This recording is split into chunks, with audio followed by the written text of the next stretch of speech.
오늘 본문은 사무엘하 13장 20절에서부터 29절의 말씀인데요. 다윗의 장자 암논이 자신의 누이 다말을 강간한 사건 후의 이야기입니다. 대단히 수치스러운 가족의 이야기입니다. 그 후 다말의 오빠인 압살롬과 다윗의 모습이 그려지고 있죠. 먼저 압살롬은 다말에게 잠잠히 있으라고 합니다. 왜요? 왕권에 욕심이 있었던 압살롬은 이 기회를 통해 암논을 죽이고 왕권에 더 다가가기 위해서입니다. 또 아버지 다윗은 어떻습니까? 자신의 자녀끼리 일어난 이 강간 사건에 분노는 하지만 아무런 결정도 내리지 않는 모습입니다. 아마도 자녀들 사이에 조용히 넘어갔으면 하는 마음이 더 컸을 수 있습니다. 그러나 이 모습은 불의한 모습입니다. 이런 개인적인 이익만 생각한 나머지 연약한 자가 상처를 받고 더 비참하게 마무리될 것 같은 이 사건이 희미해져 가는 듯 하지만 2년이 지난 뒤 더 큰 화가 나타납니다. 양털을 깎는 날이라고 표현되는 축하잔치가 피해잔치로 변하게 되죠. 압살롬이 암논을 죽인 겁니다. 구약 성경에서 자녀는 복의 형상인데 복의 형상끼리 피를 흘리는 처참한 모습입니다.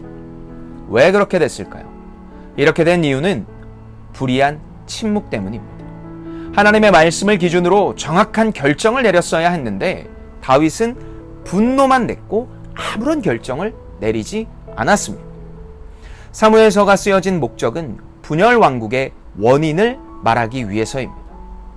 이들의 이런 분열과 외세의 침입은 결국 기준의 불명확함, 바로 그것 때문이며 이것은 오늘을 살아가는 우리에게도 명확함을 요구하고 계십니다. 오늘 하나님은 우리에게 명확한 기준을 말씀하십니다.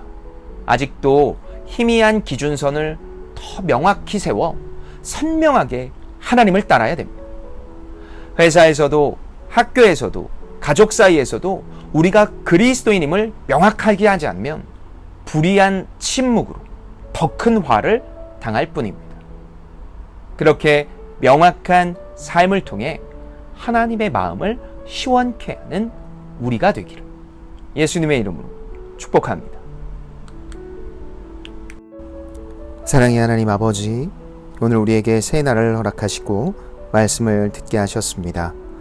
자녀들의 강간 사건에 침묵한 다윗처럼 자신의 왕권을 위해 또 침묵시킨 압살롬처럼 내가 살아가고 있지 않는지 돌아봅니다.